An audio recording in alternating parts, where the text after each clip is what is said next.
C'est des petits appartements, mon amie, elle habite là. Un type 5, des petites pièces. Non, ça ne lui convient pas.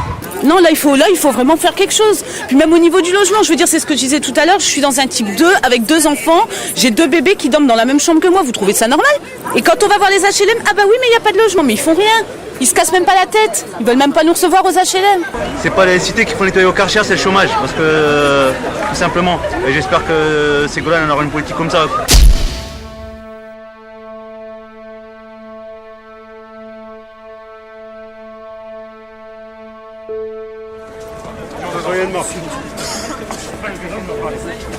Ségolène, présidente, Ségolène, présidente, Ségolène. On est content que quelqu'un s'intéresse à nous, qui vient ici dans notre quartier, tout, nous voir. Ça fait plaisir quand même. J'espère qu'on aura quelque chose. C'est bien, on nous donne d'importance, on se sent valorisé. Bien sûr. On espère que ça va changer. Ouais. Jusqu'à présent, on se sent pas valorisé. Si, mais on se sent plus important quand il y a quelqu'un, une future présidente peut-être. Ah bah, elle est bien. Ah ouais, quelqu'un qui est bien, tout le monde l'aime bien, quelqu'un qui est bien. Hein. Ah bah, c'est ça. Je lui demandais quelle solution elle pouvait apporter aux jeunes pour que les entreprises leur fassent confiance, parce qu'aujourd'hui c'est vraiment une question de confiance. Les entreprises n'ont pas confiance aux jeunes qui viennent des quartiers. Moi je veux que tous les jeunes puissent accéder à leur premier emploi, que ce soit un droit et une mobilisation des entreprises. En leur disant aux entreprises, c'est aussi votre intérêt. Parce que l'emploi appelle l'emploi, un jeune qui va faire ses preuves, l'entreprise va le garder, il va développer l'activité de l'entreprise. Il faut que chaque jeune ait sa chance. Quand vous êtes plusieurs années au chômage, pour avoir l'énergie de repartir, c'est difficile, voire impossible. Maintenant, c'est vrai que c'est plus sur ces points de vue, sur ces points-là qu'on attendrait des gestes supplémentaires. D'abord, il y a des stages rémunérés. Il y a un système qu'on peut imaginer pour le premier emploi pour les jeunes, justement pour user leur chance. Par exemple, avec un système de tutorat, ce que je fais moi là où je suis élue. Au sein de l'entreprise. C'est-à-dire, on paye à l'entreprise le coût du tutorat, d'accompagnement du jeune qui entre dans l'emploi. Mais il faut aussi revaloriser le travail, c'est-à-dire donner aux jeunes le salaire qu'ils méritent. Elle a l'air de vouloir faire quelque chose maintenant. C'est une candidate. Il faut attendre les faits. C'était Ségolène Royal. Ségolène Royal. Regarde, ça fait un bouffé. Elle va gagner. Ouais, elle va gagner. Je la soutiens. Ça va dans le sens de son débat participatif de ce soir. Ce soir, elle écoute les questions des gens, ce que les gens ont à dire sur le logement. Et en amont, elle a vu sur le terrain ce que c'était. En plus, on lui a pas fait visiter le centre-ville de Lille, mais vraiment les quartiers peut-être un peu plus en difficulté de Lille. Donc c'est une très bonne visite.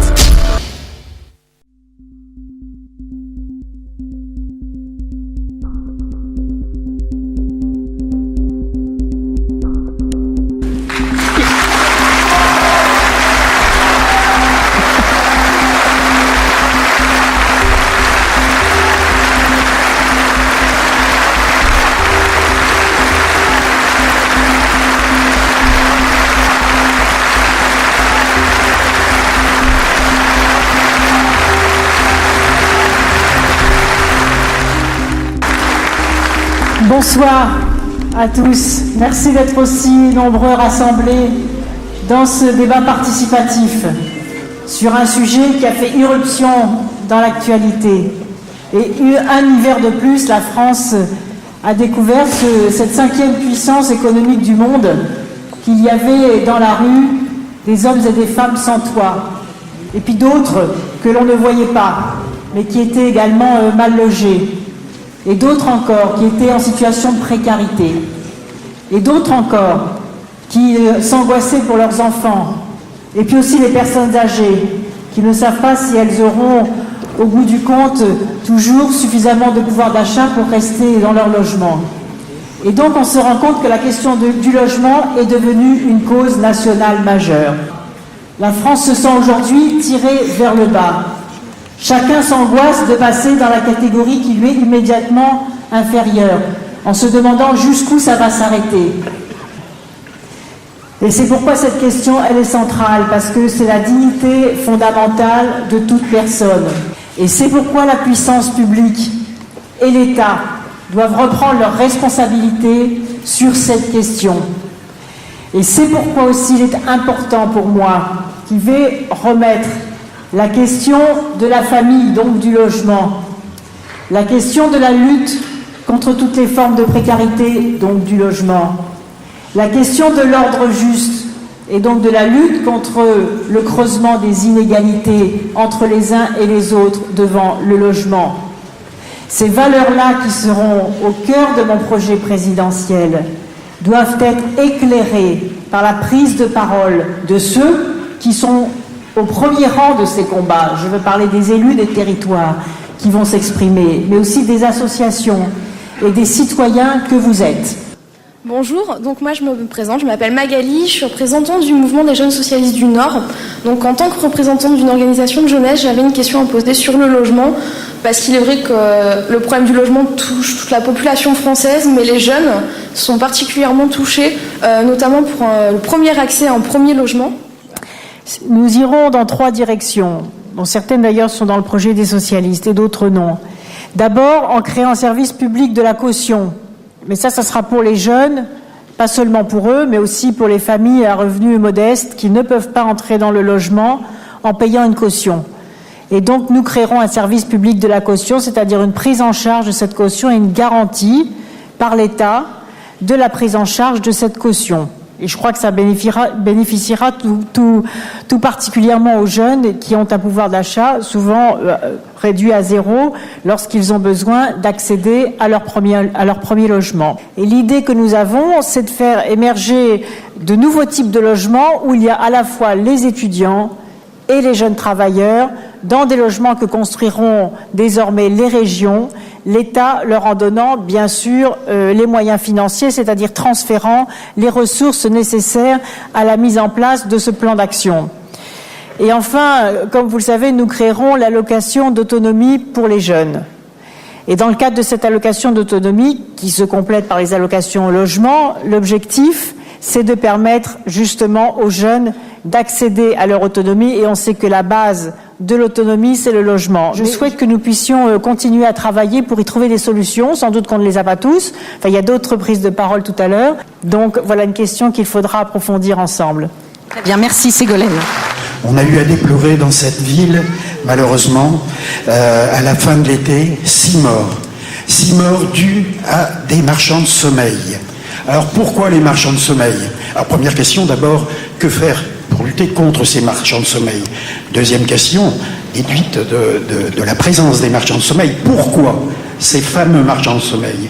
Eh bien c'est simple, parce qu'il manque de logements et parce que les logements sont trop chers.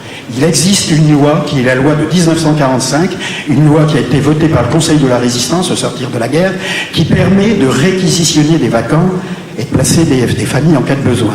J'ai moi-même réalisé, je le dis publiquement, je vais peut-être avoir des ennuis d'ailleurs, j'ai ouvert juste avant Noël 5 logements pour des familles qui étaient en cas de besoin. Alors, cette loi existe, pourquoi ne pas la faire appliquer et l'appliquer de suite? Je tiens également à signaler, Madame Royal, que vous êtes invitée au ministère de la crise du logement à Paris, rue de la Banque, face au Palais Brognard.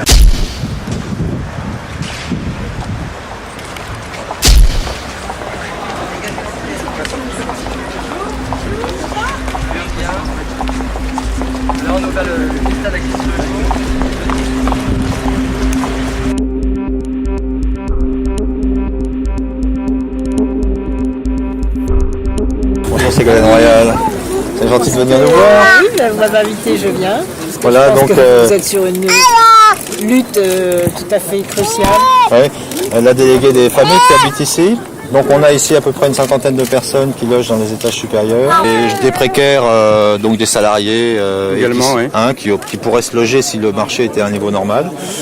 Et puis des artistes aussi en précarité et qui, en passant, nous aident évidemment à organiser la vie dans les lieux. Voilà. Je crois que c'est grâce à votre action, vos propositions aussi qu'on avance. Moi, je souhaite que la question du logement, où 6 millions de Français sont aujourd'hui mal logés, devienne une grande cause nationale. Ça veut dire respecter les engagements en ce qui concerne la construction des logements sociaux et donner aux maires le pouvoir de réquisition. Oui, aujourd'hui, c'est l'État, c'est pas fait. Donc, on est favorable, nous, à cette mesure, oui, à la demande de plusieurs années. Oui, je sais. Dans les communes qui ne respectent pas les 20% de construction de logements sociaux, l'État pourra s'y substituer, réquisitionner les terrains et construire lui-même les logements. Parce qu'on se rend compte que les pénalités ne suffisent pas et que certaines mairies préfèrent payer les pénalités que de construire les logements sociaux et donc organisent une pénurie des logements sociaux. Et ça ne doit plus être possible en République. Il faut que la loi soit appliquée. Est-ce que vous accepteriez de revenir pour répondre aux questions ? Il n'y a pas de problème, je les ai reçues, les 9 questions. D'accord. Je reviendrai pour la réponse. Bon, c'est-à-dire que les familles, maintenant, ils ont trouvé leur repère. C'est que les familles se sont installées de mieux en mieux. Les enfants ont été inscrits dans les écoles de l'arrondissement et ma foi, pour ce qui est des familles, ça se passe assez bien. Mais ce qu'on attend, c'est aussi qu'eux nous fassent des propositions sur le logement afin de mettre un terme à cette crise du logement et que le logement continue à être à la une de la campagne et qu'il se passe véritablement des choses. Et aujourd'hui est venu nous faire une petite visite de courtoisie Ségolène Royal.